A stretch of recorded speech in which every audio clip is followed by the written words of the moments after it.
Vlogger naman po na nagpakalat ng fake news na i-raid ang bahay ni dating Pangulong Rodrigo Duterte sa Davao City. Kinasuhan na ng PNP. Brigada Kath Austria, ibrigada mo. Brigada Live Report. Kinasuhan na ng Philippine National Police ang vlogger na nagpakalat ng fake news kaugnay sa umano'y raid sa bahay ni dating Pangulong Rodrigo Duterte sa Davao City.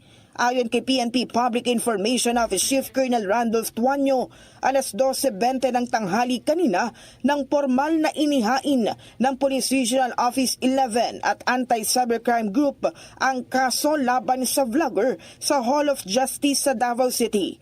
Nahaharap ito sa mga kasong paglabag sa Article 154 ng Revised Penal Code o unlawful use of means of publication and unlawful utterances in relation to Section 6 ng Republic Act 10175 o Cybercrime Prevention Act of 2012.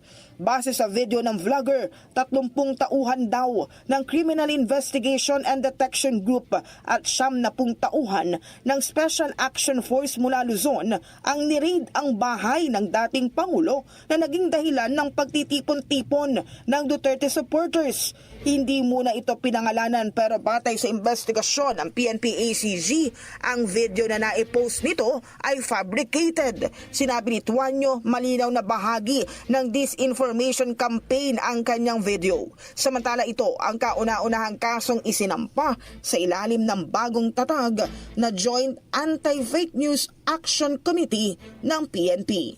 In the heart of changing lives, ako si Brigada Kath Austria ng 105.1 Brigada News sa FM Manila, the Music and News Authority.